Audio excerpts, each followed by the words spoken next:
Greetings, everyone, and welcome to the 278th edition of Cinema Effect, the podcast where we review and talk about a different movie every single Monday. We're back. And this week, that movie is Harry Potter and the Prisoner of Azkaban, which opened in the US June 4th, 2004. It was directed by Alfonso Cuarón. I feel like, so obviously I can say Alfonso Cuarón, right? And that's fine. I can get away with that. I'm not trying to act like I can't pronounce his name. But I just feel like, Jaden, you could add some flair to this for me. No, I feel like that's pretty much as good as I hear people say it. Cuarón? Yeah, I don't know. I just feel like it's a bit Aussie. Cuarón. Yes, that's what I mean. Yeah. Cuarón. Is it? Yeah. Cuarón. But is it actually that? Because I feel like I haven't heard people say that. He has got one of those little lines above the O, which I feel like means something. Yeah. Like a tick. Cuarón. Is it? No, it's like a comma. But if it's going up, that usually doesn't that indicate that it's you like your inflection increases as you move through the letter. Oh fuck! What does that mean? Alfonso Cuarón. Should I say like Alfonso or like Cuarón? Cuarón. Oh god, I sound like a vampire saying that. All right, it's a fantasy adventure, and the synopsis says Harry Potter, Ron, and Hermione return to Hogwarts School of Witchcraft and Wizardry for their third year of study, where they delve into the mystery surrounding an escaped prisoner who poses a dangerous threat to the young wizard. That felt like it was written by a 10-year-old. All right, Harry Potter and the Prisoner of Azkaban. Man, Fitzy, I want to start with you.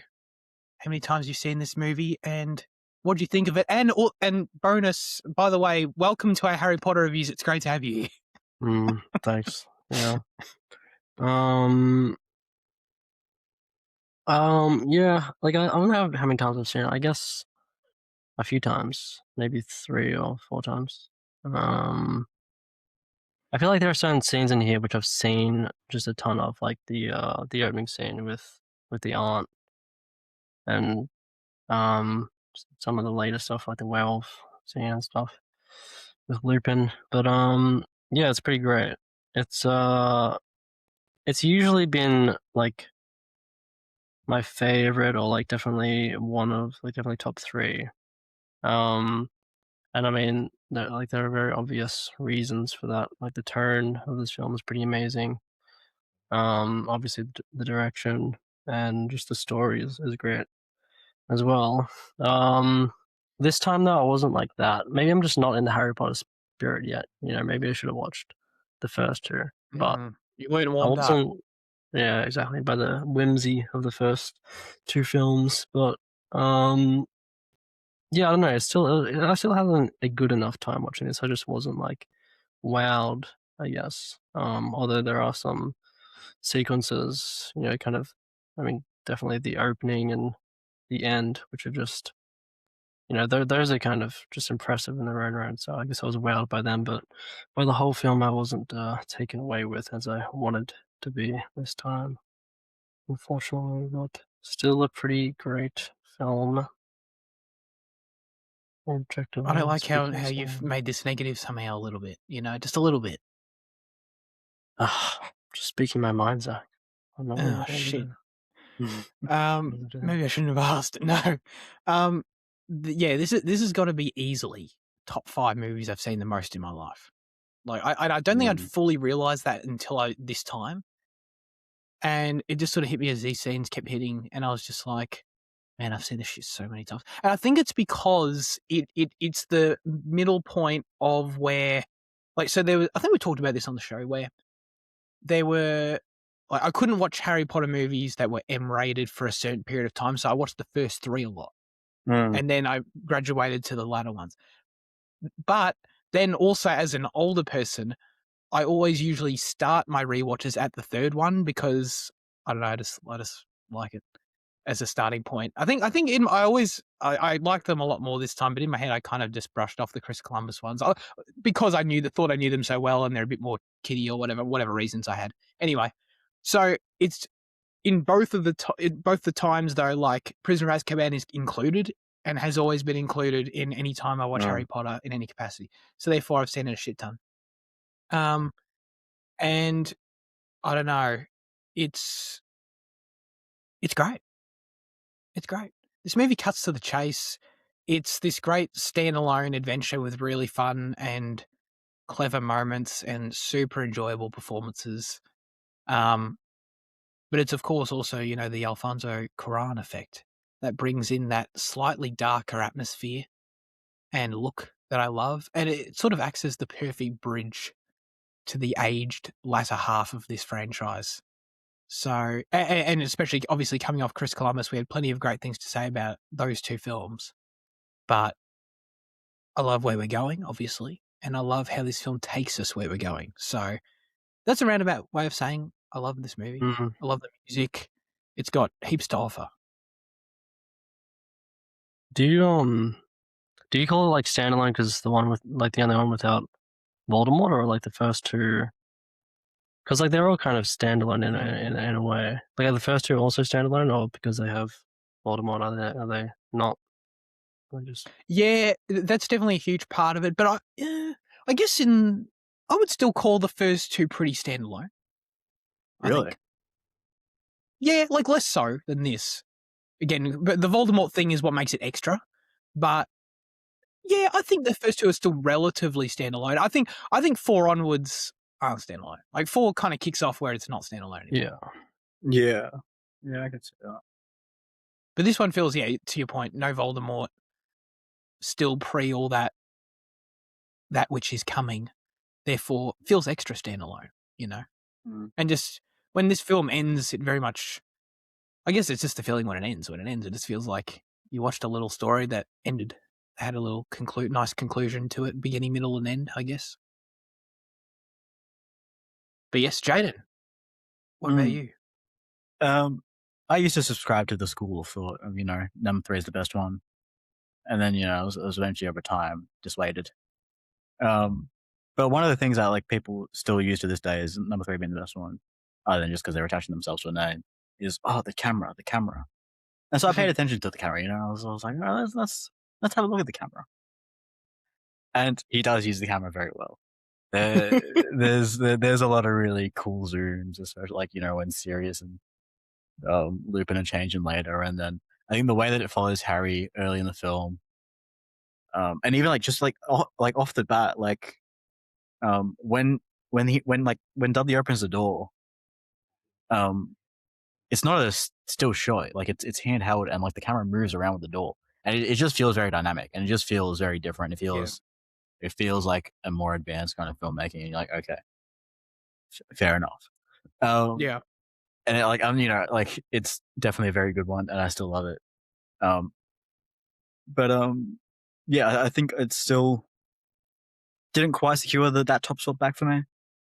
It's always been like one of my stories that I do favor the most, like individually, like across the books. Just I love the introduction of Sirius and Buckbeak and all that shit. Yeah, I don't know. I think it's still a great journey, but it's I don't think I'm quite there with Liam where I'm like not impressed by it, but like it's like I think this is the one that probably wears on me the most outside of the first two. Okay. So like it's, I think that is just time as you, because I think I might be in the same like length to you where like this is the one I've seen the most as well. Yeah. I don't know. It's definitely in an interesting position, to be honest, but like still immensely love. Yes. Yeah, that's funny. I feel like we might be having, like, I feel like what you're describing is how I've historically felt about this movie, and then I extra love it this time.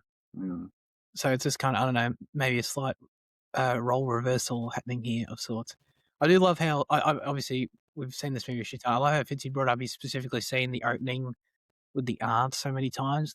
Dude, I see that scene, that whole thing with Marge, and I see the Channel 9 watermark next to it. Yeah.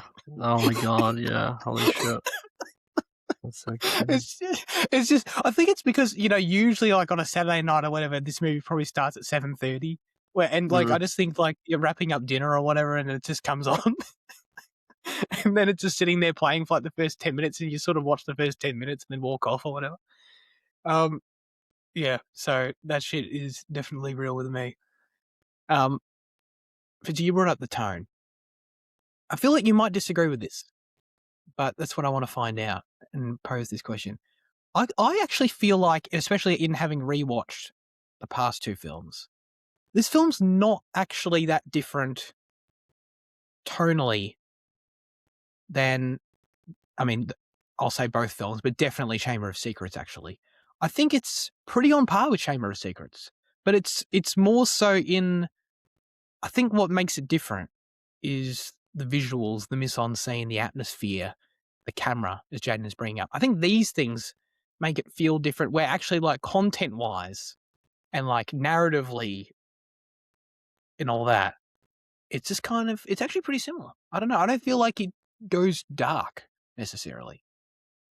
But I think the tone draws more from just the kind of foggy atmosphere and the mise-en-scene and whatever. And I think that I didn't rewatch the first two of these times, but I feel like the only whimsy you get in this film is like Dumbledore's lines. And apart from that, you're just kind of steeped in Harry's kind of fear, I guess. I mean, the whole film was like about, fear and the Dementors and stuff. So I feel like the film's pretty heavy on those things, heavy enough to kind of feel less tonally consistent with the first two. But I don't know, maybe not. Yeah, that's a good point. I think Chamber of Secrets is pretty tonally dark with all the murder and, blood on the wall. Actually, I don't think anyone actually dies in it, to be fair, but it feels like everyone dies because people are like hanging by the walls and shit, but no one actually dies. So they kind of make a point of that. But anyway, I don't know, with like all the blood on the walls, it kind of feels pretty dark in that sense. But to your point, yeah, it's not about, I mean, the Dementors are about depression, right? So it's like, they're not about they that. suck the happiness now to you. So like it's as opposed to like we got, there's a deadly snake. Yeah, that's a good point. That's a point. I think the stuff with Harry and Sirius is quite confronting, especially like when he first learns about it in that Hogsmeade, like in the tavern there. Oh, the idea that like a killer's like looking for you? No, like it's the Godfather and like the betrayal of the family, and like it makes it so much more intimate. It's so much more personal to Harry. Yeah, that's true. Like, I think it's like little things like that. Like I agree. Like there's still jokes around it. There's still funny moments. There's still plenty of adventure, but it's changes in the villains. I mean, in the Dementors, and then it's in just making it more personal. I think that's where the tone shifted. Yeah, even if, right. Like the dialogue still follows the same formula, and like the general story outcome is still, on the positive vibes. It's like, I don't know. Yeah. So you agree, Jaden? It is more than just the visuals. Well, I mean, the visuals definitely go a long way to help it for sure. Oh yeah. But I think it is. Yeah, I think it definitely is more than that. I know it helps. Yeah, sure. But I just think like when your main villains are like these shrouds of things that take away happiness, and you're surrounded by dark omens and the grim, and like there is I think like, and like it just does feel like like weather-wise, it does feel like we're in like the kind of winter like period, and like the stormy period, like longer. Like it does go to lengths to like kind of, and I mean like the Dementors, like they freeze the scene as well. Like it's like it does go to lengths beyond just being a bit grayer and a bit more stuff like that. Like there is.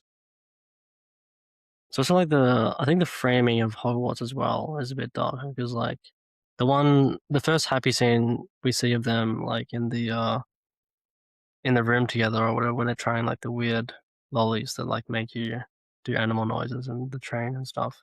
We see it like through the outside, like almost as if you're like looking through the Dementors. And then there's like 2 or 3 shots of just framing Hogwarts through like the Whomping Willow that always like kills the bird or whatever. Yeah. So it's like it's a very constricting atmosphere that the film has. Mm-hmm. Yeah, absolutely. There's a lot of establishing shots like that in the film where there's like fucking, I like that one where like the Dementors, like all the it's on the flowers, and then the flowers die because the Dementors float over. There's a lot of that. I don't think there's a single. I shouldn't say there's not a single, but the weather at Hogwarts is like always overcast and windy. Yeah, I mean, and it all is, that. but like, I don't know. Like he's playing Quidditch in the rain and there's umbrellas flying and shit like that. You know, it's like Yeah, the Quidditch weather was insane. yeah. And I think like Hogwarts is like meant to be like the northernmost part of like Scotland, so like it's meant to be like shithouse. Yeah, that makes sense, but it definitely didn't feel this shithouse in the previous two. That's for sure. Yeah. That's definitely a direction choice for sure that adds to it all. Mm. Yeah, no, I agree with that. I feel like that's all. That's the Cuarón shift, you know, showing. It's like the lighting, the colors, like even on Privet Drive, you know, at the front in that opening scene when, well, after Marge has flown off or whatever, and then like Harry's walking on the street, and you know he sees Sirius in the bush or whatever. Like just that whole scene just feels. I know it's conflating use of the word dark. Like I know it's literally dark, but you know what I mean. It does feel different. It hasn't got this like that. He definitely holds back on like, and John Williams composed this score again, but he definitely holds back on the whimsical, leaning into the whimsical elements. Is this of the where he score. stops doing it? This is his last one, yeah. Oh yeah. I was surprised. I forgot he did this one. Well, so Just Black comes on for the last two, doesn't it? Or is it more than that? No, it is the last two only, yeah. Then who fills in? Nicholas Hooper does 5 and 6, and I don't remember who does 4. I don't remember. Yeah. We'll see. I always knew 4 was someone else because like it was like the one-time director, the one-time composer. Yeah. Couldn't tell you who that is right now. Yeah. I know the other two because they come up on my playlist a lot. I don't think I have anything from 4 on my playlist, but I'll probably fix that when we do it. I'll probably find some bangers. But yeah, just there's definitely less like whimsical score. It has its moments for sure. Like the whole Buckbeak flying scene is, you know, that's where the whimsy reveals itself for sure. It's still there. It's still alive. But yeah, there's less of it definitely in the early goings. And yeah, I love it. I love the way it creates that visual bridge, like I was saying, and you know, it ends up feeling like the more mature era we're going to get. It's sort of, you start seeing it now before we get there story-wise even necessarily with, you know, all the plot stuff. I just think like there's just the somberness that comes through with Lupin as well. And like, I mean, it encapsulates in his line about, you know, it's unfair I got to spend so much time with them and you didn't. Like, I just like that's like another big thing of like just looking into Harry's past through this way as well. I just think that adds to the emotion. Like, I don't think the previous films had that much of an emotional core. No. Yeah. No. So I think with like that.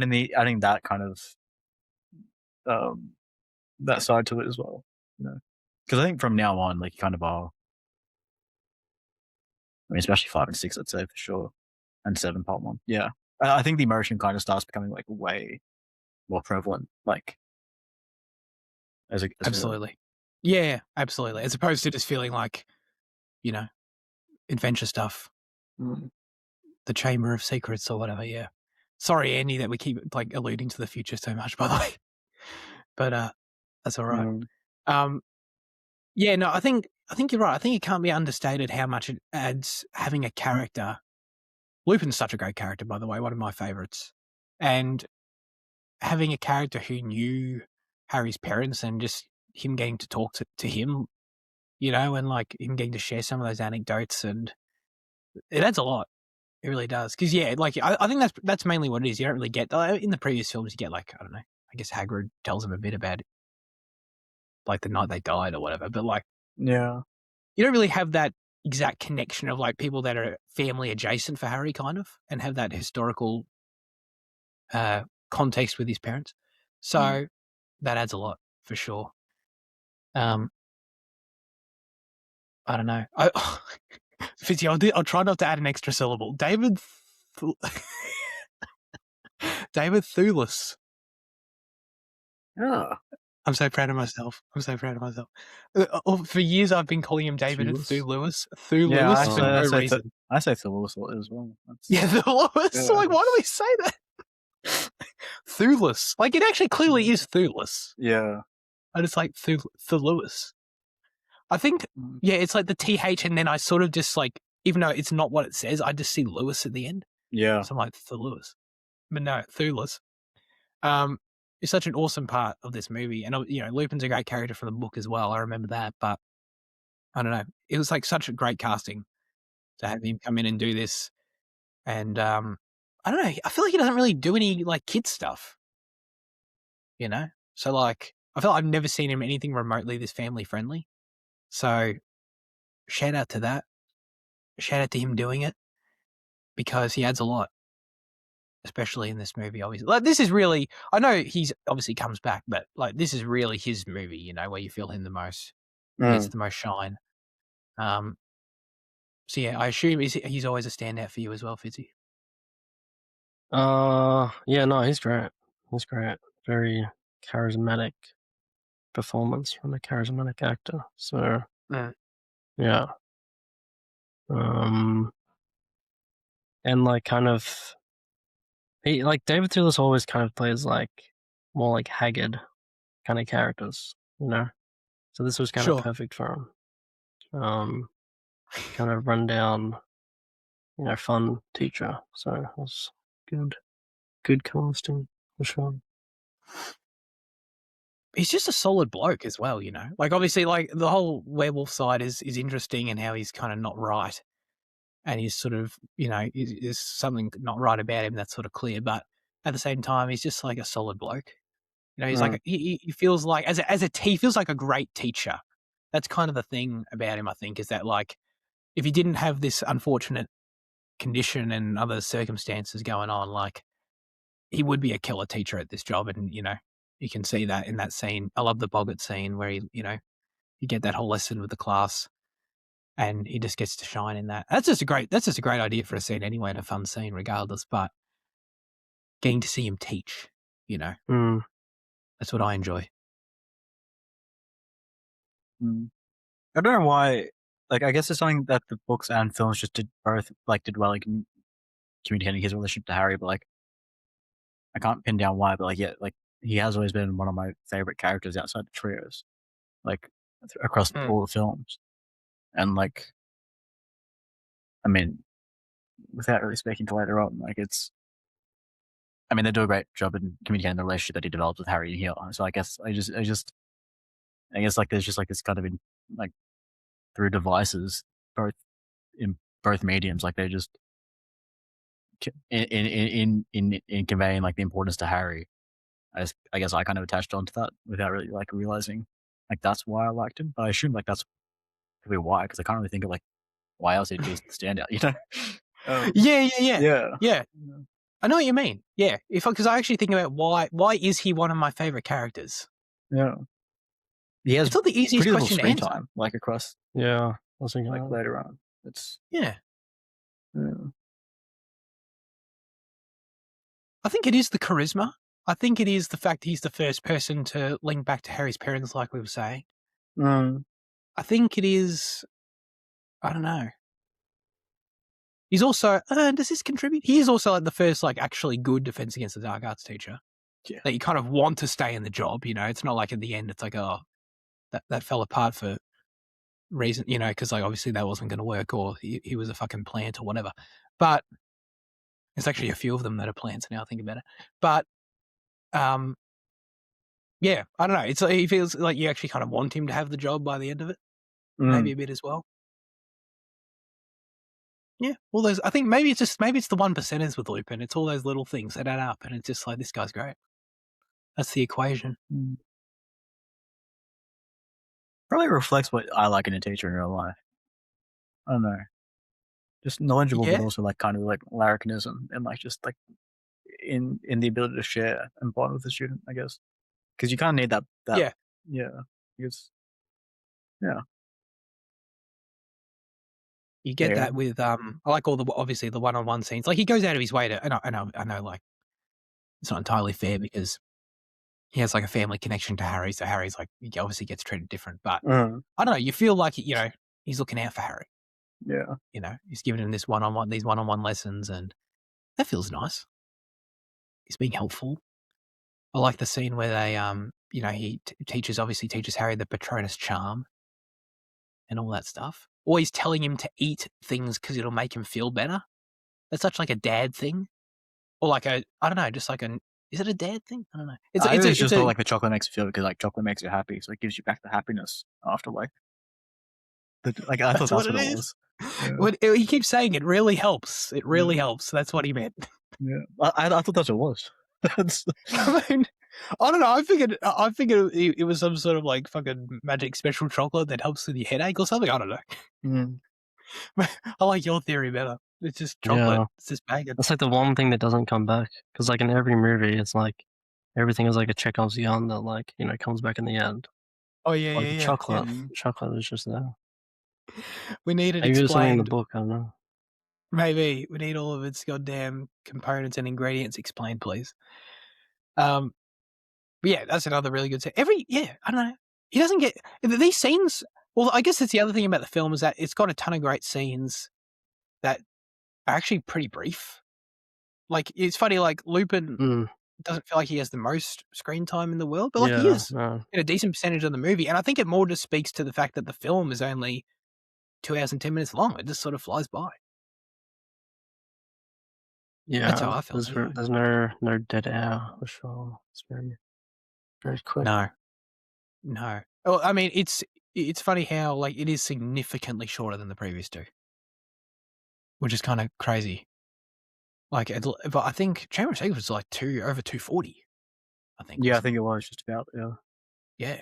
So like we're talking more than half an hour less here to this one, but it doesn't feel like anything's missed. I don't know. Not that I can remember every detail of the book or anything. I'm sure there's plenty in the book, but I just mean like you don't feel it when you're watching it. You don't feel like it's rushing around or like what the fuck's going on there. I always every time I watch it, I always get caught up by like the point in time as like when they go back. Like it either comes sooner or later than I expect, and every time I just never like anticipate it being at the right time. I don't know why. It's because like this time it felt like we got there like pretty much at the halfway point of the film.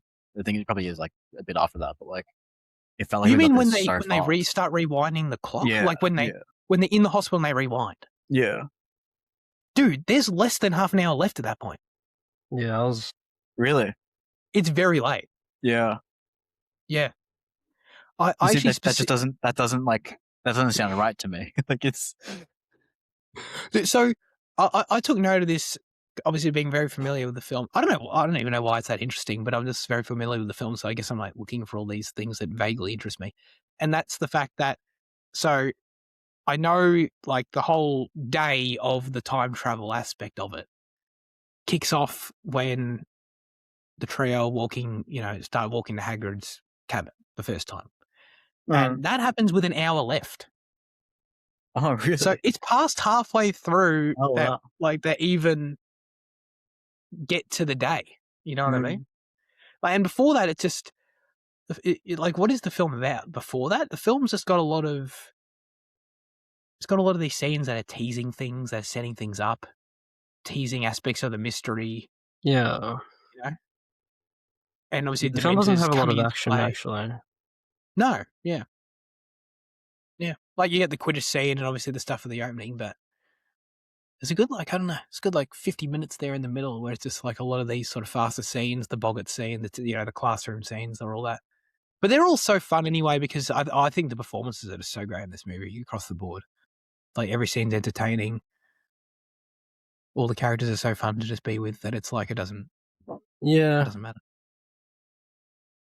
So I think like some of the speed or like the brevity of the film comes from like less reaction shots from like other students. Because like I'm thinking of that the Boggart scene in particular. Like that's almost like a montage scene, I mean it is, I guess. But like there's less like I feel like in the first two, I mean I kind of skimmed through the first two a little bit. And like in the snake in the fighting scene between Draco and Harry, I feel like you would get like a lot of back and forth between like how the kids are reacting, how the class is reacting to what's happening on the screen. Right. Whereas like everything in the classroom scenes in this film are like the kids are just kind of part of the environment, I guess. They're not like there as like something as like a sounding board for what's happening in the scene. You know what I mean? Absolutely. Yeah. I think that's true. Do you think by cutting out the reaction, well, not cutting them out, but by Alfonso not giving a shit about reaction shots, that cut out half an hour? Yeah, that's what it was. Yeah, maybe that was the dead air, like in the first two films. Maybe. I mean, that's it's in the other cool. films too, so maybe that is the difference. Maybe. I mean, it goes back to him just feeling very intentional with the camera at all times, not just like it. Look, like outside of the film being shorter, obviously, it just feels like there's less shot quantity in this film. You know, like scenes just breathe more, and the camera just moves more through dynamically, like Jaden was sort of saying. Like, I guess an example I'm thinking of is there's this the scene at the start in the Leaky Cauldron when Harry comes down and then like they're all around at the dinner table and then Arthur pulls them aside and gives them the whole spiel, like the introduces Sirius Black. That's a one-er, that whole scene. Yeah, but it's like it's a low key one-er because it's not trying to be showy, or it's not doing it because it's cool, or like I'm that sounded kind of disparaging. I didn't mean it like that. I like cool one-ers. No, you should use it like that because Stranger Things Part 2, Season 5 Part 2 has a lot of one-ers that they do just for the sake of being cool. Because they think they're cool? So you're fine to use it in a disparaging way. Usually I like cool one-ers, but because it's Stranger Things, I definitely won't like it, but just because it's Stranger Things. But anyway, this movie does this quite a bit, where like if you're watching it carefully, it's just like these shots that are actually just neat choices just sort of blend in. And it's like that whole scene's just one shot, and it's like, why? Like, why does it need to be? I mean, it doesn't need to be, but it feels nice. It doesn't waste. I don't know. I was going to say it doesn't waste cuts, but how does that make any sense? You know what I mean? Like, it just it feels very efficient. It just feels like the scene's pretty simple. We just want to get the audience into the space, into the world, and we can feel like we can do it pretty seamlessly. I don't know. I think it is to just do with the construction of like the set and the mise-en-scene, isn't it? Like, it's like because you keep the family in the background, so like you show that they're still like they're blissfully unaware of the new information. You constantly have this like Sirius Black like threatening in the posters in the thing, and you have Arthur like pulling him deeper and deeper into like a darker part, like further away from like the door. Like it is like a well constructed thing. Like it is like reflects like symbolically as well. Like it is like there is intent behind it. There's no need to use like a 180 camera cut every time to show two speaking faces when you can show so much more. Like it's yeah. That's an excellent point. Yeah, shot reverse shot. Nah, Alfonso, not about it. Yeah, that's totally true. And then like there are like I could be projecting on this part. I feel like everyone, like when people talk about the camera in this movie, everyone fucking talks about the camera going through the glass. Does everyone talk about that? I just feel like I've heard that a couple times. Probably. I mean, it's cool. It's cool. Yeah. You almost. Maybe I'm placing false value on how much other people talk about it because, like, I was very hyper aware of it because I feel like I have heard it brought up several times, and maybe that's also just me being very familiar with the movie. Like, I don't know, maybe on the first watch it doesn't stand out to people, but like, obviously there's again, maybe it's not obvious, but coming in and out of the time travel sequence when the camera comes out of the hospital and goes through the fucking gears of the clock. And then comes out through the window, like the camera moves through the glass. It's like pretty sick. And then it comes back in like when they're finished at the end. It comes back through the same clock in the same way through again, just in reverse, obviously. That's all cool shit. Cool shit. Like that kind of feels like novel. Like it is cool. But like I feel like when people like when cinephiles like use like camera as an excuse to like say this is the best one. I thought they were like kind of referring more to like as in like traditional camera techniques in like I don't know in the zooms and in like the way it stays with the character. Like, I didn't think they were using like kind of those like kind of almost set pieces with a camera like as examples. I thought that's what is often talked about. I could be wrong. Okay. Maybe it's both. It's probably both. But like, yeah, I mean, when I saw it, I'm like, yeah, I mean, this shit is undeniably. Like novel's a good way to put it, and it's also like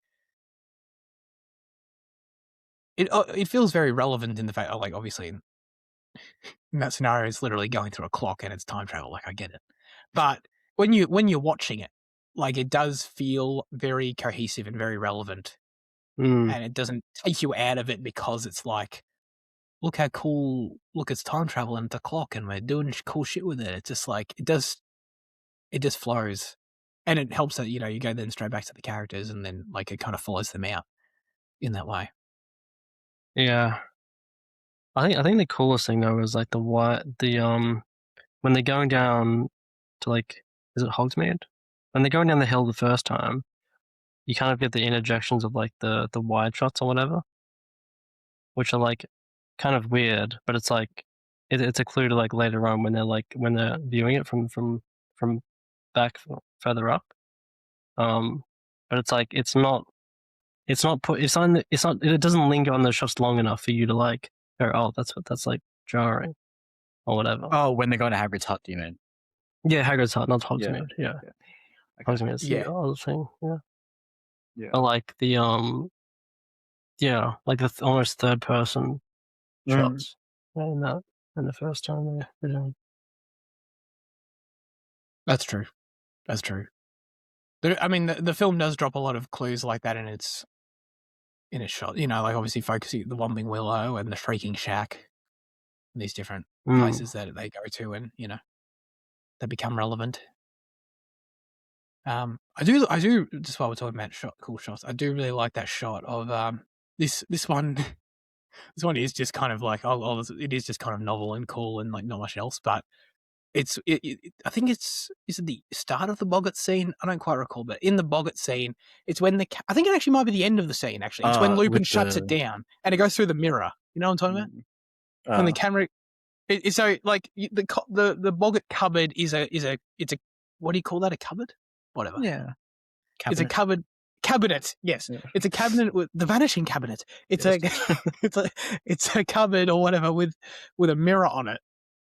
And like the class is behind them. You know what I mean? The class is behind the camera, and the camera goes through the mirror and like back into Lupin and the class. And it's like that. It's at the end when he shuts down the class for the Dementor coming out. It does it, and it's like that is just fucking cool when you notice it, to be honest. But there is something to be said. I feel like I'm not articulating very well, but I feel like there is something to be said for the fact that these shots are in the movie and you kind of can dismiss them. But I mean that as a compliment. Yeah. I mean that the same way in my like third person thing that you guys don't seem to find impressive, but I do. No, I do too. Once I understood it that we were talking about Hagrid's hut. Okay. Then I got it. Anyways, in terms of other new actors, we got to talk about Gary Oldman in this movie.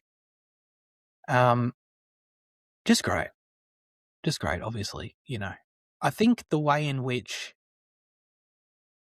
he switches the way Sirius feels, so like it's actually abruptly fast, but it just doesn't matter. Like he just does it so well that it kind of, well, I feel like in another movie it would easily feel jarring how I'm meant to feel like Sirius is this really dangerous guy or this threat to like he's my cool uncle.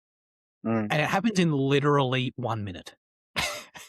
And like there's other situations where it's like that's fucking weird, but it's just not weird in this movie. And I think it's probably a lot of the story as well, and like the stuff they tease beforehand and all making like it helps that the plot makes sense, obviously. But even still, I think Gary Oldman does a lot of the heavy lifting to where like, but when I'm thinking specifically of, I really enjoy the scene in the Shrieking Shack when like everything's revealed, like the whole everyone confronts each other. Jane's still thinking of the meme, and I think that's a great scene. And it's crazy how in that scene, like Gary Oldman enters, and it's like it's this crazy serial killer guy who like is missing teeth, and is like crazy, like basically a Harry Potter equivalent of a drug lord or whatever. And then I think it's probably what do you reckon? Like 2 minutes later, when he's out the front of the tree talking to Harry, like, you want to come and live with me? And we're like, yes, please.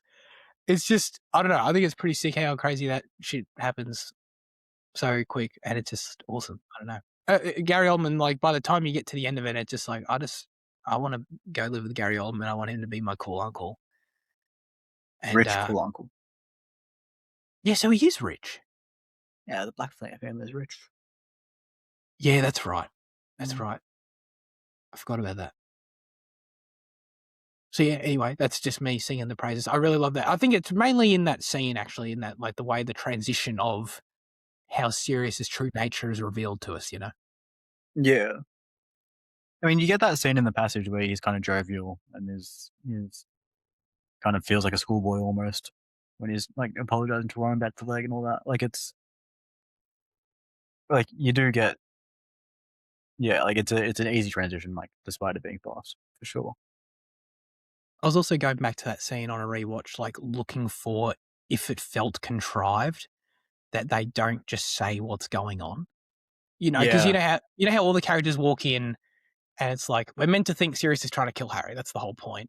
Yeah. And that's not true. And I was very deliberately watching it for like, does this feel fake as fuck? Like the script is just trying to talk around the truth for drama's sake. And it doesn't actually.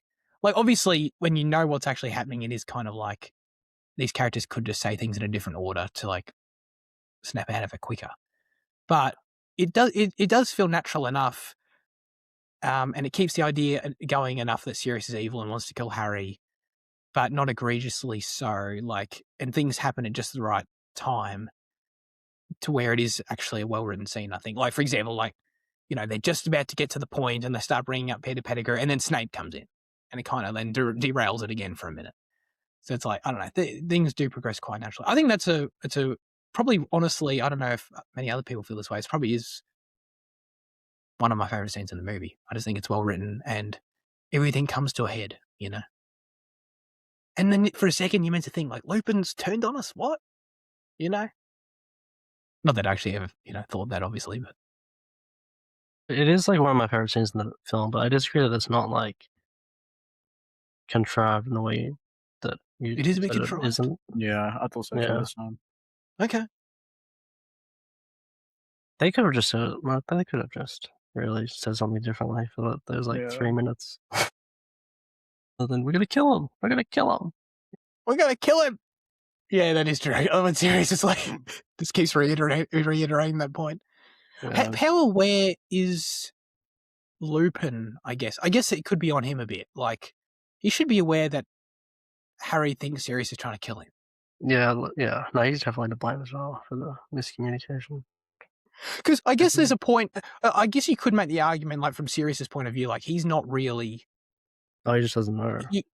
He just doesn't understand. Like he might get it, like in retrospect, but he doesn't fully understand that the fact that this idea has been planted in Harry that he's trying to kill him, and so therefore he might. Like, he could get out and explain it quicker, I guess, but even still, he might not think it's that big of a deal. Whereas I feel like Lupin should know. He's out there in contact with everyone, seeing Harry every day at this point. Sirius keeps going on about, let's kill him, let's do it, and Lupin should be immediately just like, dude, hang on, just 2 secs. Harry thinks you're trying to. This is what Harry thinks right now. We just need to calm down. And he'd be like, he deserves to know why. He deserves to know why. Actually, when you say that line, he deserves to know why. What the fuck do you think we're meant to interpret that, Lupin? There's no why I want to kill a random rat. Yeah, that's right. That's right. Man, what are some other fun characters, scenes, anything? I feel like I want your take. We've brought up, there's a few of the, you know, the recurring supporting cast members that we always talk about. But I feel I want to get Fitzy's take on like one of the other actors who's been around already that we've talked about, but that maybe stood out to you with this movie.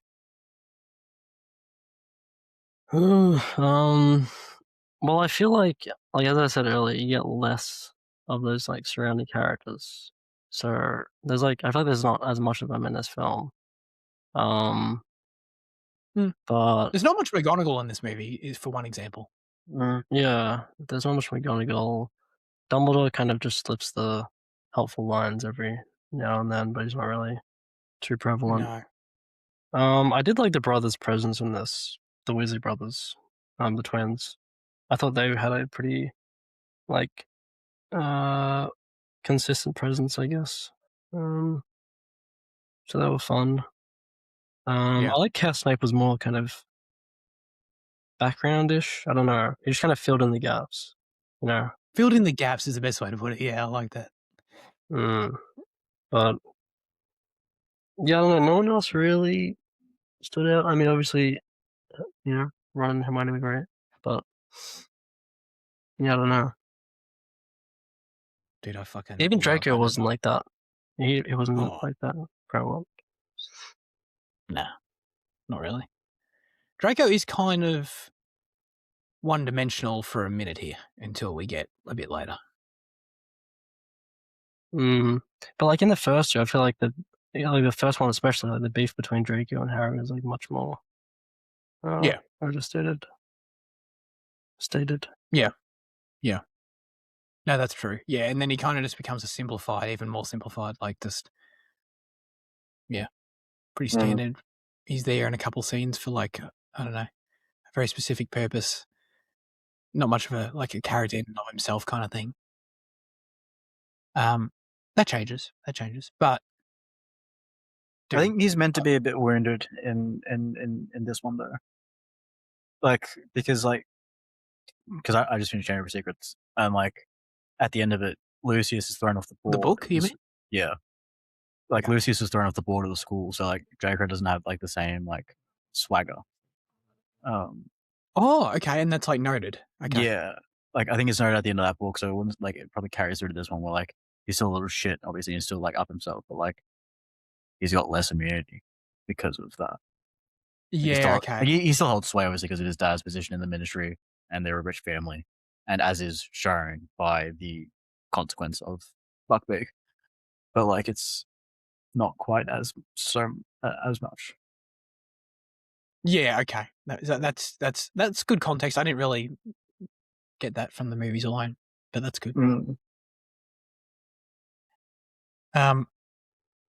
Now, Fitzy, what's your take on Alan Rickman as Snape? Because I feel like, I'm not going to lie, I'm not saying you don't like him, Jane, obviously, but I just feel like over the last couple of reviews, I've been the one who's been like, dude, he is so fun. It is so, I'll friggin' love every time he's on screen. And Jane's just kind of like, yeah. And I'm like, this ain't good enough. And this movie again proves it, where I'm just like, dude, every scene he's in is just, he is hilarious. And just like such a great presence every time. No, yeah, he kind of has like this very sassy consistency to him in this film, where he's constantly like flicking things, you know, like when he fills in, he flicks all the doors, and then the light and the hallway. The way he turns off his wand. He's like, what? No, it's just so fun. So, turn to page 394. Yeah, I reckon he had the most fun. Snape had the most fun in this film out of any other. Definitely.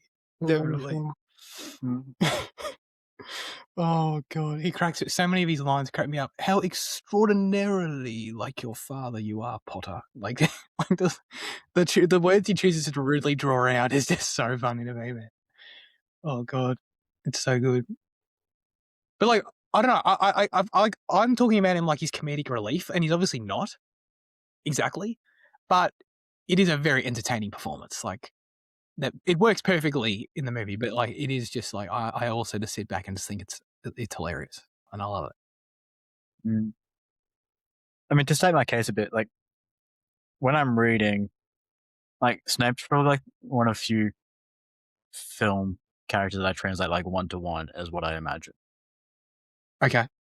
Like, so you're saying that as a compliment? Yeah.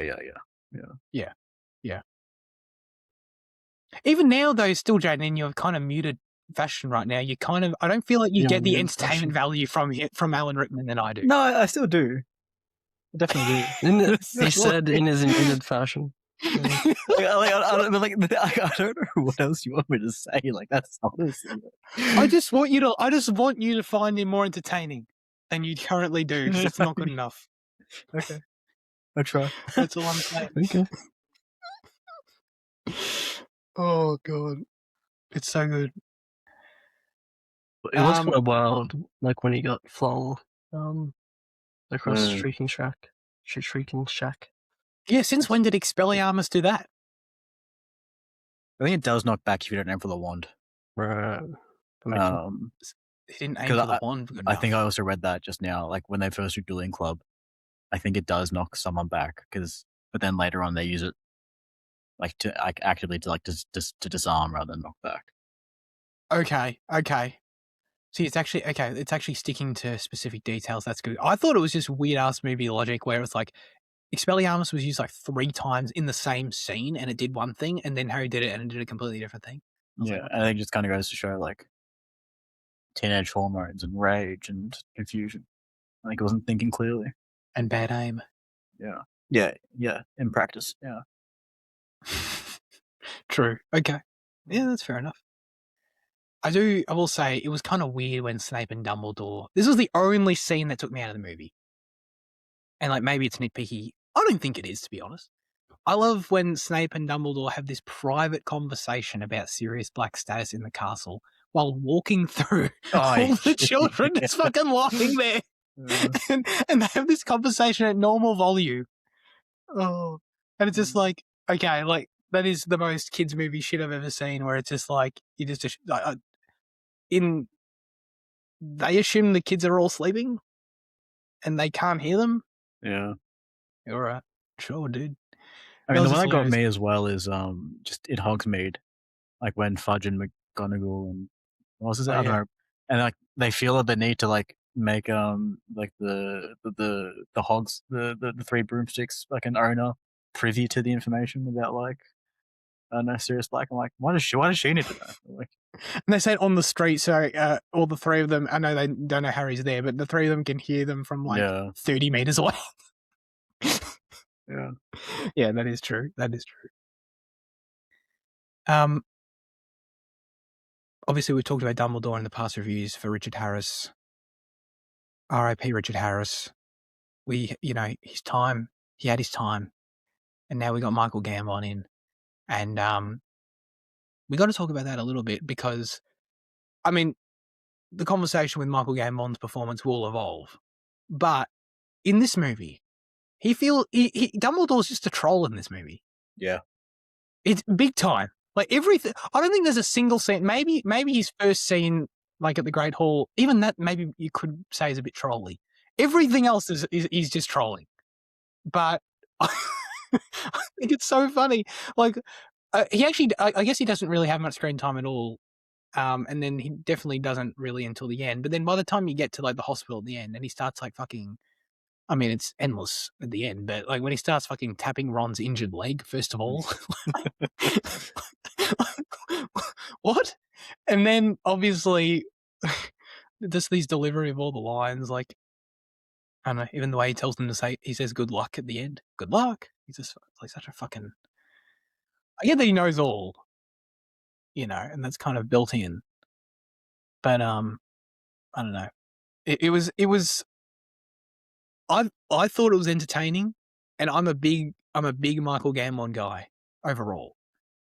But I can understand if I went from Richard Harris to this and like I was sitting in the theater in 2004, how I would think this is kind of weird because it is quite a departure, like just from one movie to the next,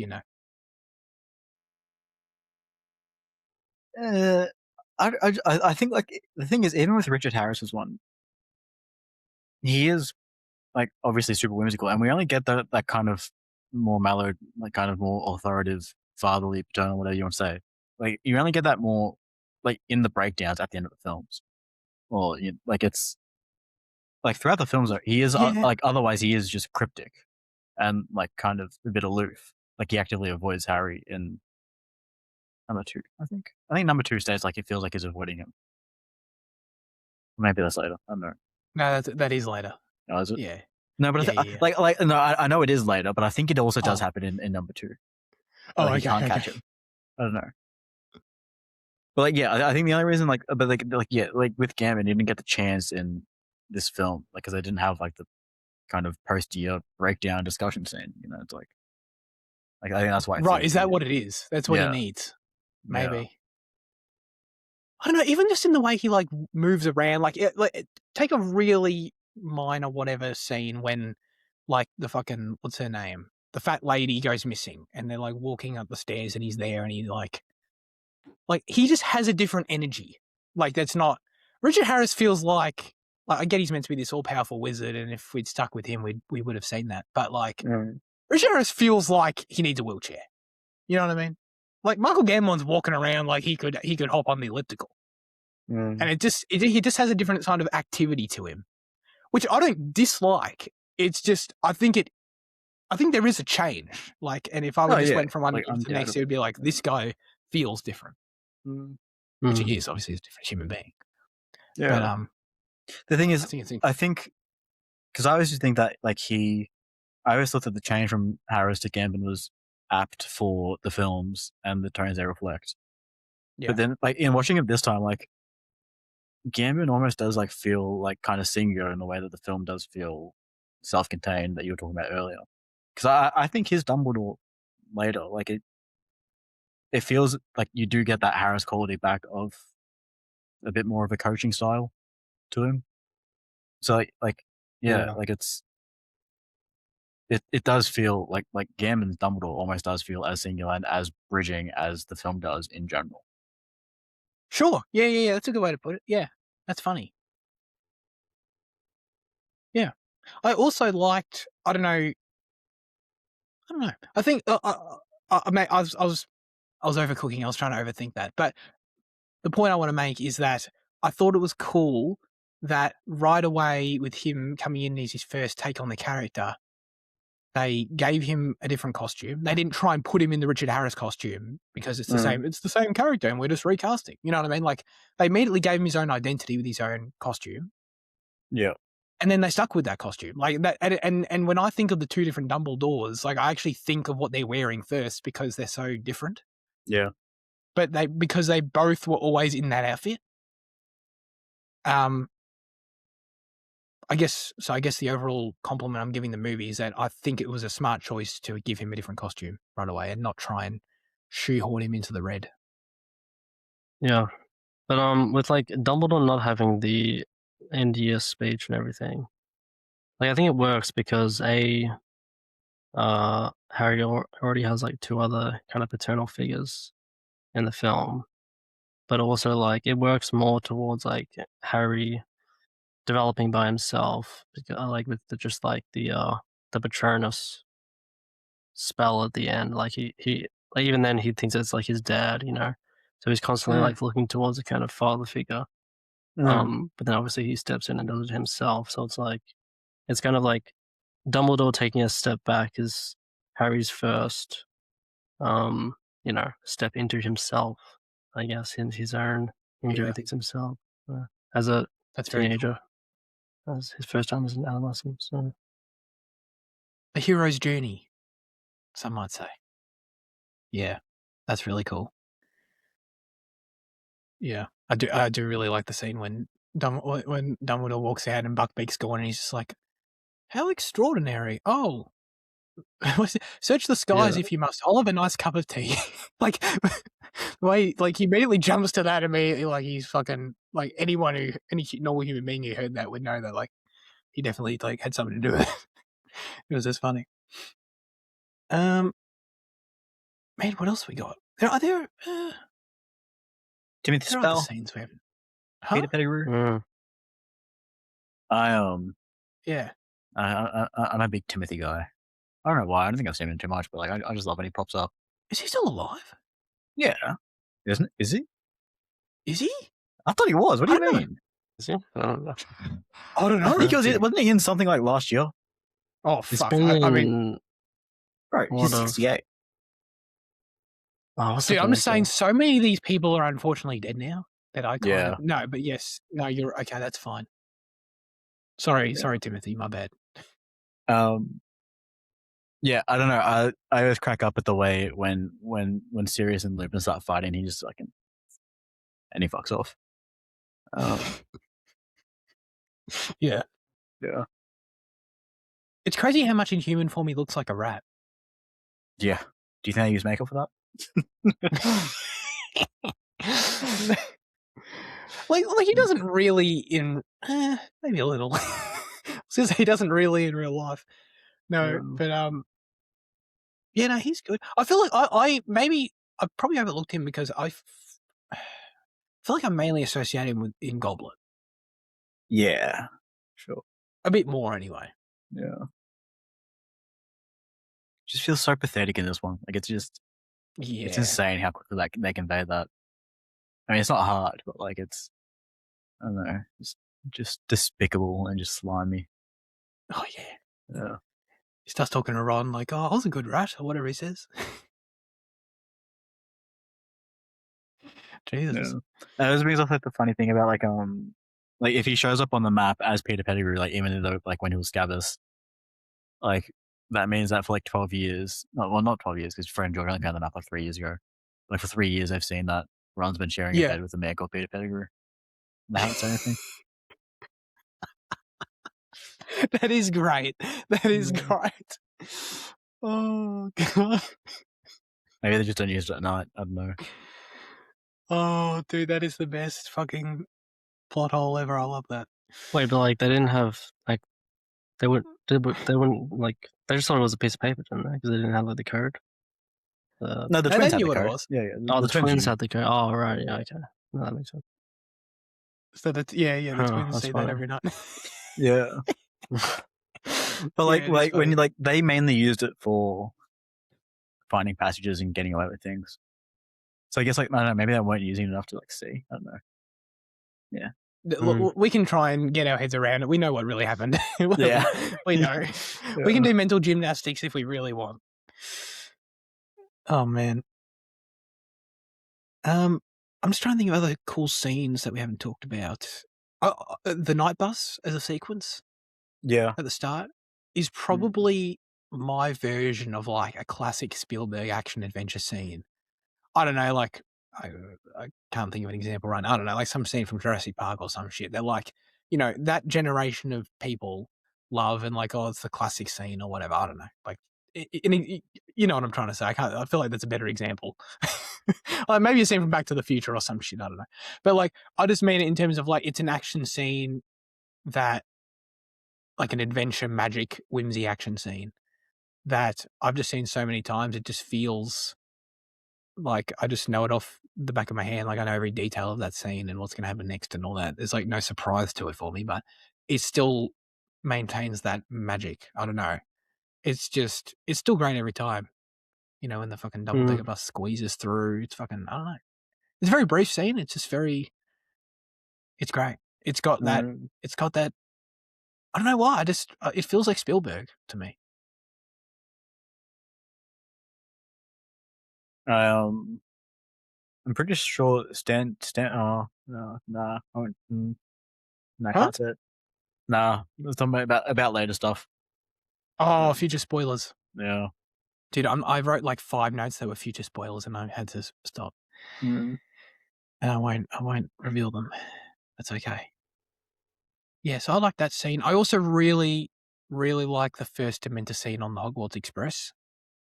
That scene used to scare the shit out of 7 to 8-year-old Zach. Yes.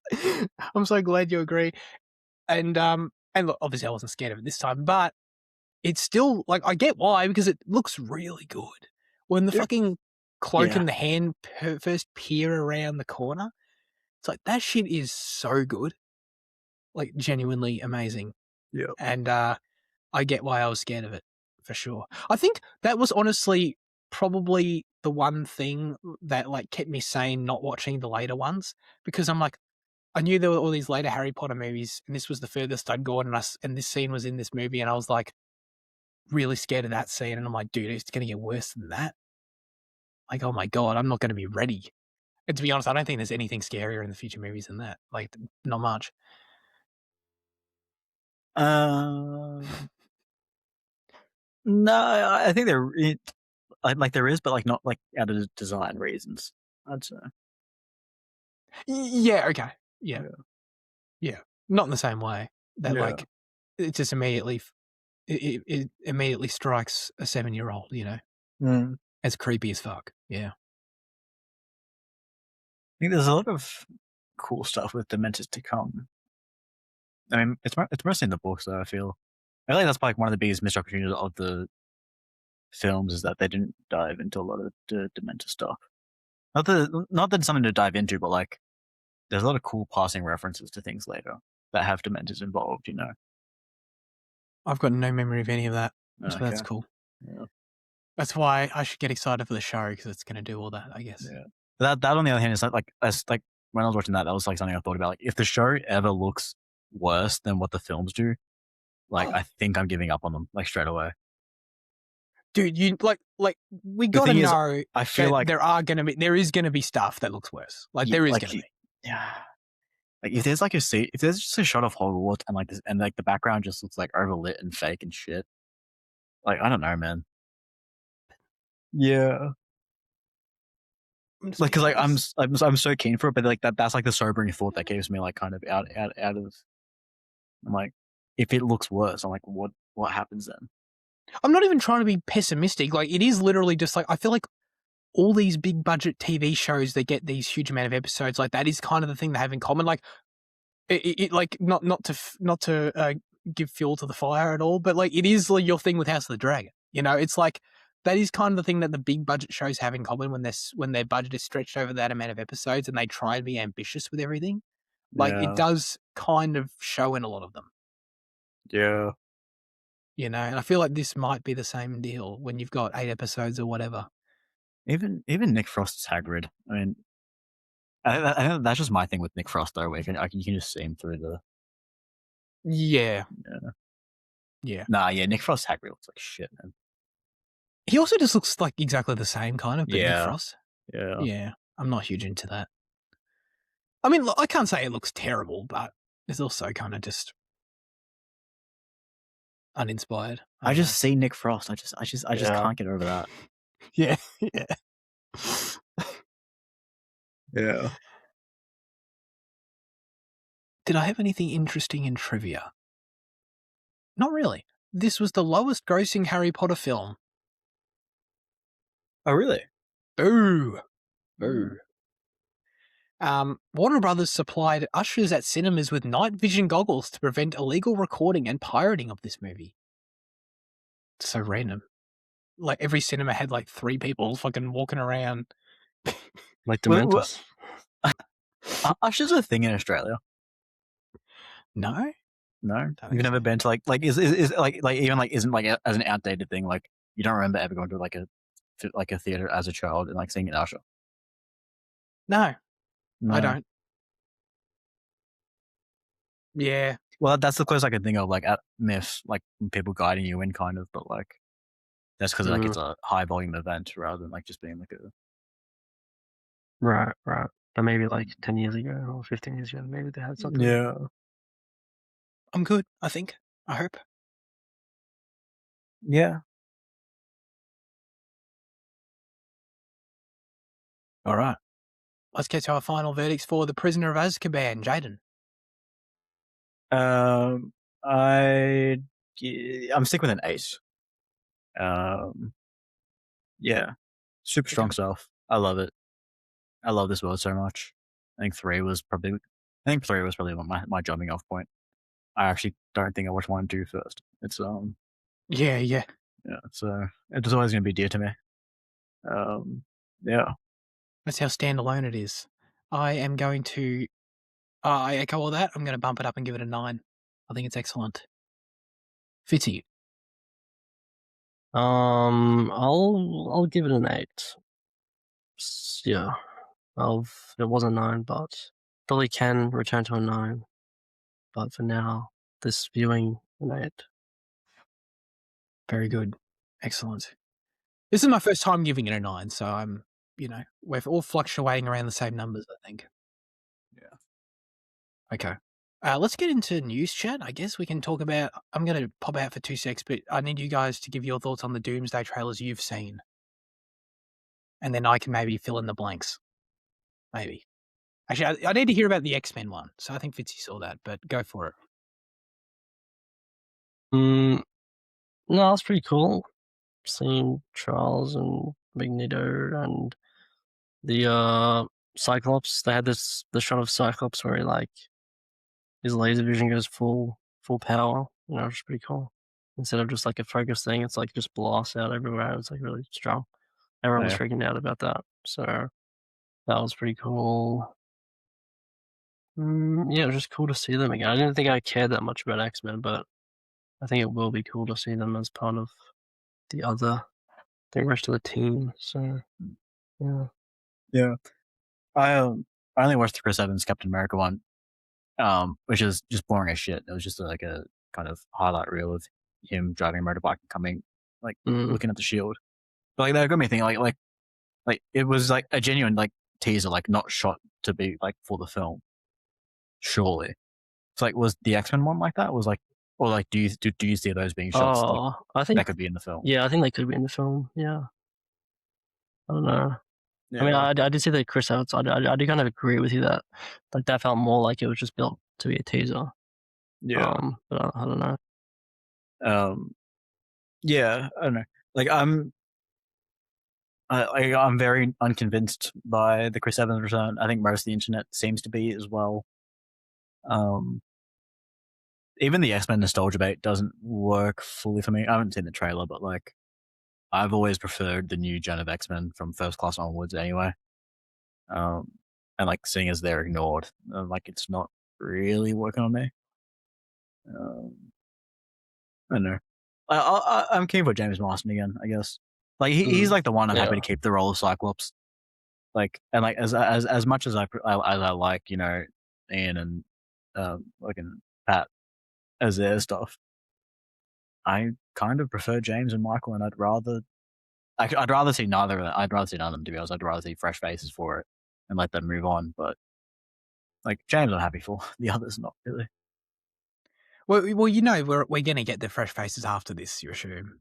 Oh, is that what the assumption is? Is that? Yeah. Like all this shit's gonna, at the end of fucking Secret Wars, it's all gonna end, and then we're gonna reboot X-Men, right? I don't know. Depends on how much money it makes. Well, that too. Or, so it's that or nothing, or it goes away. No, I'm sure that's what they'll do. The thing that was weird about the Steve Rogers one is that, like, wasn't Chris Evans the only cast member that wasn't like in that whole chair thing? Yeah, I'm like they, like I thought he was like just straight up not coming back, but then like I don't know, it was just desperate. Like I don't see it being a tactic of like hiding his name. Right, like everyone else's name was there, like all the X-Men, everyone that was surprising or whatever. So it's like, why was his not there? You know, like I know this probably wasn't the case. I highly doubt it was actually, but it just kind of had the feel of like, was this a last minute pivot just to put him in? Like, I don't think it was, but it was just like, why wasn't he on the chair then? Yeah, I don't get it. So the funny story, the background that Spooky and I have with this thing is that Spooky first had on his Instagram after swimming one morning about the Chris Evans teaser, and like it was when it was just people were just starting to see it and post it online from theaters, and we came to the conclusion, we like looked into it for a few minutes and like looked at the comments and all this stuff, and came to the conclusion that it was fake and AI. The Chris Evans one. Yeah, because this was when it just started coming out, like leaking from photos from movie theaters. Right. At the time, like it wasn't officially released, and we came to the conclusion, this is weird AI shit. And then literally 24 hours later, I was in my theater for Avatar, and it started playing. I was so fucking confused because, like, in my head, I wrote it off as AI, and this thing starts playing, and I'm like, oh, this is actually real, and they're actually doing this. Which made it, it was just a weird experience. It felt fake. Same thing kind of happened to me with Cyclops, because like the Cyclops shot they show was like on Instagram, and everyone was calling it fake. Everyone's calling the shit fake, and it wasn't. But I don't know. I mean, it's funny. It's a funny anecdote, but at the same time, like I don't know if it's the best sign if like your actual direction, like this, is so. Feels so fan servicey that people just think it's fake. You know what I mean? Like Chris Evans is back, and it doesn't help that the teaser itself, it felt fake. Like in all it is he just kind of like he gets off his motorbike, and you don't see his face, and like it feels like fucking the most generic shit, like the way to tease someone. And then even like the shot when he's because the reveal shot of him, like, doesn't he is he holding a baby? What is he doing? I can't remember. Oh, maybe it is. Yeah, I thought it was a shield, but it might have been a baby. Maybe he's like looking down at something. Yeah. And like the way that was, like, when I saw that photo in like the Instagram thing Luke showed me, I was like that just looks fucking fake. I don't know. So these Doomsday trailers are kind of. Well, I mean, the assumption is it's like him and Penny's baby. Oh, what's her name? Is it Penny? Peggy. Yeah. Peggy. Yeah. But I mean, like, that does have an exciting implication because, like, she should be old as shit. But like, if they have like a current baby, then that maybe Captain Carter has been like brought across, which isn't great, but whatever. It's anything's possible in this timeline, or in these timelines rather. Yeah. The only other one I saw the Thor one. Oh, yeah. And that was cool. I don't know. I think I read the comments just to get. I don't usually care about the comments, but I like getting a sense of what the Marvel people are saying, so I don't really know what they think of shit. And like, people were really into it because they're like, "Oh, it's Sirius Thor back." And obviously, me, Love and Thunder, number one fan. Like, I didn't really care, but like, I think there is, from what I gathered, there is like a real sense in the fan base that they want to go back to like some dramatic Thor, which is like, okay, well, that's fair enough, I guess. I personally like Fat Thor. I think that's funny, but to each their own. They like Shakespearean Thor more. I guess that's it. Jen, did you ever? I definitely wanted to ask you what you thought about the Lucasfilm leadership transition news. Well, I didn't really have any reaction to it because it's exactly what we were talking about, like, I don't know, like 10 months ago.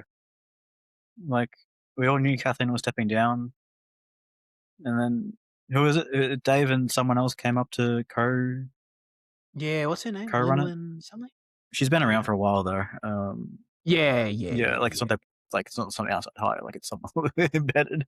Lin-Wen Brennan. She'd been there for years, but one of those business people that you just don't hear about, really. Yeah, which I think that's the important part. I think people panicking about Dave and him getting too much power and kind of going crazy. I mean, like, you have a businesswoman like kind of there alongside him, like, to control.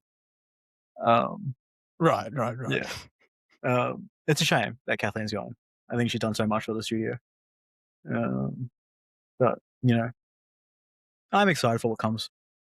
I don't know. Maybe some more lore heavy stuff is what I hope. Some real delving back into some of the recanonizing some more legend stuff. That's we'll see how it goes. Maybe. I think we'll get some of that in Maul. Yeah. And maybe Ahsoka season 2. I don't know. I think Ahsoka season 2 will be the big one to add some legend stuff back in. Yeah. If he chooses to. Yeah, that's true. Yeah, it's funny. It does feel like the whole narrative with Kathleen Kennedy has shifted over in recent years. Where, like, go back to the Last Jedi days, everyone wanted to go on. Yeah, everyone. Like everyone. I'm like, I'm barely exaggerating. And now everyone's like, oh, sad to see her. Oh, I think the Last Jedi thing was just reactionary because people like blamed her and like they didn't realize how long she'd been at the studio and like how involved she was with Star Wars since like the 80s. Like it's right. Like I just think it was like misinformation like on their behalf. I think that once they realize like what she actually does, like it's, I don't know, they cooled off. Yeah, I think she was a scapegoat, to be honest. Yeah. At the time, yeah. I mean, no one. I don't want to talk about that whole time period. That was a dark time. That shit sucked. But and I don't know. I think people are overall fans of a lot of the stuff that's come out since. Yeah. So. Yeah, at one point I did see made on Reddit, and I hadn't really thought of it in this way. And when I read it, I'm like, huh. And that is, like, picture when these projects get greenlit by Bob Iger, ultimately, right? When these meetings are taking place with, like, where it has been Kathleen sitting down talking to Bob about this is what the movie we're going to do. This is the show we're going to do. Whatever. Here's the budget. Whatever. And he greenlights it. Mm. Can you picture Dave sitting there doing as effective a job? I don't know, but that's probably why it's a co-leadership thing. He needs the help in the boardroom. Like I trust like he's very adept at delivering all this stuff. Like he's been there forever as well. Yeah, as long as he doesn't start going on about the fucking like the Force law in front of fucking Bob Iger, and then like Letterman has to steer him back and be like, okay, so the box office, the projections are, yeah. Well, one thing I hadn't fully like. Obviously, I was well aware that DC has their co-leadership structure because it's like the whole thing there is that it's James Gunn and the other dude, and it's like the creative and the business heads both at the top. And that's the way they do things. One thing I didn't really realize is that all of Disney's silos are exactly the same. And I don't know how long that transition's been occurring, but Lucasfilm was the only one left that didn't have a business and a creative at the top. Pixar does, Disney Animation does, Marvel does, and I just didn't realize. I was like, oh, so it actually makes perfect sense that like they were going to do this to make all their fucking subsidiaries the same format of fucking, you know, leadership. So like, there you go. That makes sense. So they obviously are seeing the benefits of having a full creative person only role and then full business and splitting them, because Kathy was the only one sort of doing both. Just something I learned this week, because when I saw it, I'm like, oh, it's like DC. And then I realized, and then I learned through this news, I was like, oh, wait, no, it's like fucking everywhere else, actually. They were like the only ones that weren't. So yeah, it's interesting. All right. Now it's time for our highlights of the week / month / whatever. Fitzy, what do you want to share with us? You can share anything. No Other Choice was very, very fun. Kind of Park Chan-wook just went crazy with the camera. You know, he just did everything. He did things never seen before.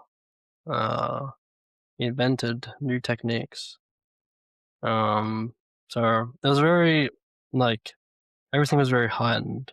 The camera, the reactions, the whole film was very kind of comic, I guess, and elevated in that sense, but less somehow just a lot less resonant or like involving than The Handmaiden and Old Boy, which are much more kind of, I don't know, yeah, resonant and like visceral, I guess. This was visceral, but just in a much more comic kind of whimsical kind of way, I guess.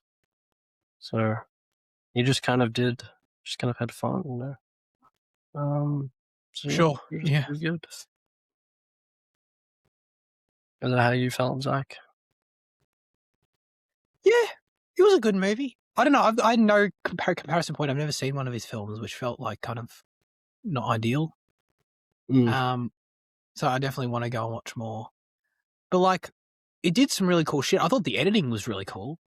Like, just nothing. I've never seen anything quite like it. And it really worked though. It was interesting. That was probably my main takeaway. And I thought it was, you know, it was an entertaining enough film, but I don't know, it didn't blow me away personally. But it was good for sure. Like, I'd recommend it. Yeah, what was it? I didn't watch a ton. My highlight of the month was probably finally watching The Wrestler, which I feel like I nominated for a poll like 5 times and lost every fucking time on this show. No one wanted to watch The Wrestler. So I finally watched it. And it was really great. It was kind of the perfect meaning of just like what you'd expect from Aronofsky doing this like character focused. It's like you see the whale in it for sure. It's like this guy sort of on the edge, you know, at the end kind of thing, and it's kind of dark and I don't know, pessimistic in a sense for sure. there's a bit of hope there. I know the whale. I can see the whale in it for sure, but it's also that blended with like just a fantastic representation of the sport, and a really the way it's able to. I mean, I don't know. It's kind of obvious what happens in this movie. I guess I won't directly spoil it, but it's like the way in which it blends what the movie and the story is about with the crazy stuff and the just bad, off-putting stuff that happens in the sport is perfectly matched. But it does it in a way that's like, as I don't feel like it's misrepresenting wrestling at all. Like it, if anything, like it highlights exactly what wrestling is in this really interesting way. That's like spot on. And not necessarily in good ways at all. Like I'm not saying I'm like, oh, it represented my sport really well. Like it represented the really fucked up side of it really well, but in a way that I think is totally true and valid. So it's kind of hard to explain without spoiling it, but great representation of wrestling, shat all over the Iron Claw, no doubt about it. That's my final. It's my final verdict. So yeah, and it's like it's also like I don't know, you don't have to like wrestling. It's like if you just want kind of like a old man drama, you know, about this guy who's like fucking at the end of the road. Gran Torino type shit. Gran Torino, like whatever that subgenre is, it's definitely a subgenre of just fucking old dudes like who've been at it too long, kind of thing. So like anyone can watch it with that lens and enjoy it, I think. Okay, Jaden, what about you? I didn't watch too much either, but I did watch some shit TV. And I didn't finish either of them, but we're going to talk about them anyway. Percy Jackson Season 2 it's just god awful, and it really is just a bad show, and it needs to be said. Like I'm pretty sure I said on the show I'm not going to watch Season 2, and then it came available, and I was like, no. Like I thought Daphne Keane was meant to be in it, so I was like, fuck it, we'll see. But she was in the first 3 episodes, and I was like, fuck, I can't stand any more of it. Is she still coming later?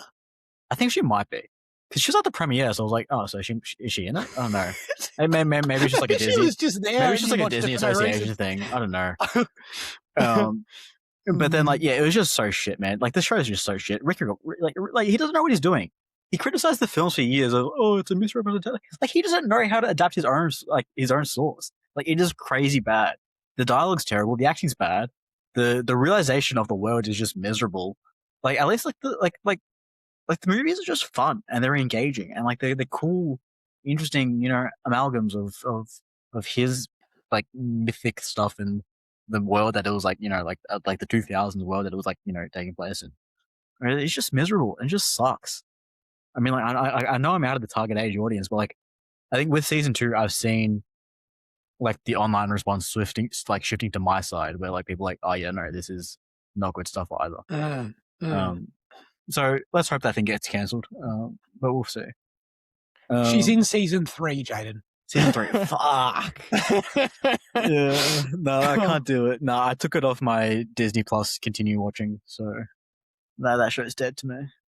Yep. Yeah. And then I've nearly finished Stranger Things. I've got 1 episode left. The big one. Yeah, it's literally. It's just quite boring. Like I just think ever since Season 2, actually no, because I like Season 3 as well. I don't know, like ever since it's like fully abandoned like the government conspiracy thing, but it's kind of trying to bring it back in a bit because I think like they've heard like, you know, that's what people were liking, but like it doesn't focus on it enough, and it like ever since it's gone like full superhero army stuff, it's just not engaging. There's some cool things here and there, but the cast is just too big and it's just too split again. And like I just don't care about like I really like I care about the core 4, not 4. I don't know however many that kids there are, you know. And then like the kids plus Nancy, Steve, and then I just don't give a shit about anything else really. And like when like the show insists like on like having these like ancillary characters like continually forced into the main storyline, like the show just added way too many characters that are just irrelevant, and at this point they're not even killing them off. Like I don't think that they haven't killed a single person in Season 5 up to this point, and they've just introduced more and given more people like more prominent roles. Like they had the perfect opportunity to kill like the whole Wheeler family, and like just no, they survived. But then like I don't know, Erica and then the science teacher, and fucking Murray is still around. Like there's just so many characters that should have just been fucked off. Like after having done what they needed to do. And it's just at a point where it's hard to watch because like it's just like these characters just unengaging.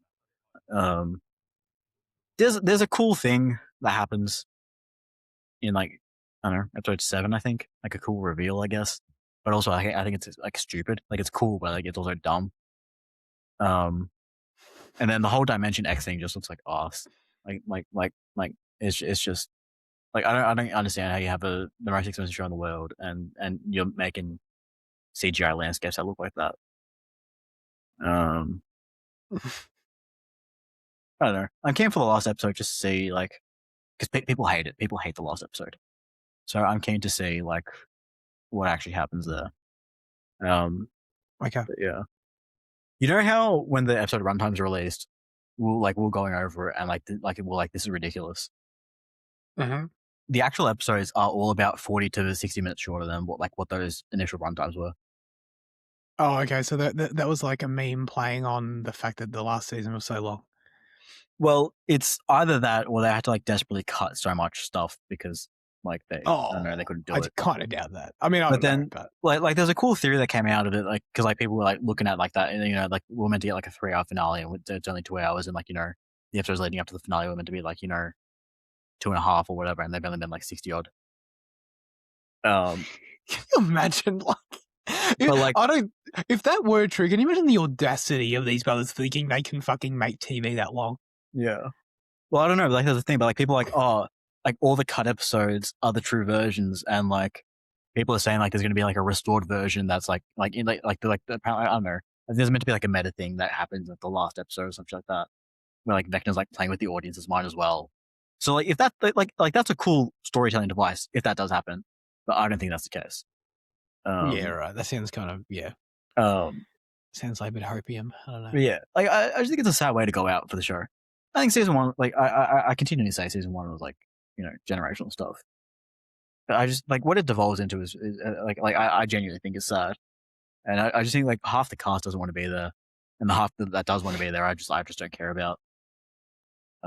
Sure. So yeah. And like, dude, they haven't killed anyone. Literally no one. Literally not a single person. They're gonna kill someone, right? Like in the last one. I don't think they will. I genuinely don't. It is insane. They've only added and added. Oh, they killed Eddie. No one gives a shit about Eddie. Yeah, no one gave a fuck about Eddie. 100%. You can't introduce a character to kill him off. Because then that's the same as not having that character in the first place. Like that's zero stake stuff still. Like it's they killed Bob. Bob was there for fucking 4 episodes. Like they killed people that like they've killed like 3 people that they introduced to kill. They killed like 3 people and like they're just like non-load bearing. Like it's just I don't know. It's really like a genuinely disappointing, upsetting end to I don't know, unraveling. Not even just an end, just an unraveling of the series like over 6 years. I've seen none of the final season yet. I will eventually get to it, but I am going to bet that they do kill someone in the last episode. Like I will. Do you want to do some kind of? Do you want to have a James Bond style bet on this? Look, I'm just saying, they've put people in situations where like they are dead, and then they're just not dead. So I just can't imagine what they are going to do. What they have to do to actually kill someone. No, but it's going to be self-sacrifice. I don't know who it's going to be. Al self-sacrificed at the end of season 1, and she came back within the first 5 minutes of season 2. Yeah, that's true. Hopper self-sacrificed at the end of season 3, and he came back within the first 5 minutes. Not even. I think he was like back back in the fucking in like the epilogue.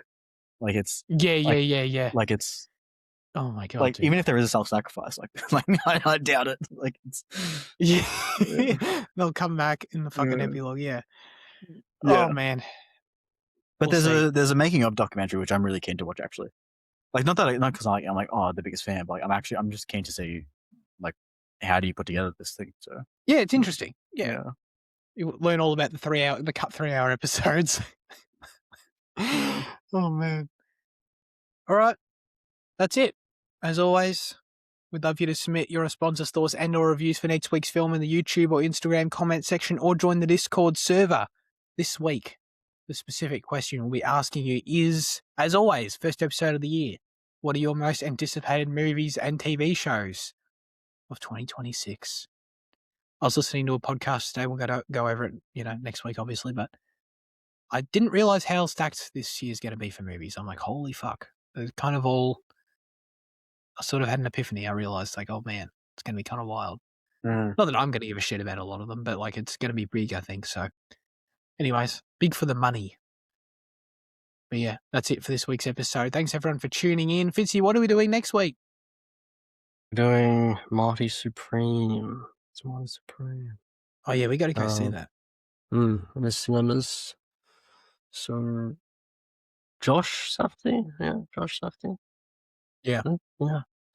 Timothy Chalamet, etc. So, yeah, should be good. Looks on my seats for the advanced viewing. Yeah. Well, where was that? It was at a Village, I think. And there was like one good seat left. I was like, oh, I might take this. And then the next morning, Luke had taken the one seat. So Luke actually took the seat. Yeah, he actually took the seat. He didn't even tell me he was going. He was like, yeah, I'll just take his seat and just not inform him that I'm going to the advanced screen. It's fine. Even though I hyped him up for the film, but he didn't care to see it. But it's all good. So yeah, I'm pretty excited to see this film though. So the Timothy Chalamet promotional tour worked on you? Oh yeah, but I feel like I was excited before that. I don't want to seem like a victim of film marketing, but I like uncut. I feel like a lot of people have been. I'm just saying. I like good time, so okay, fair enough. All right, we'll be checking that out for sure. But that's it. We appreciate you tuning in. I appreciate Liam and Jaden for joining me as always. Have a great rest of your week and goodbye.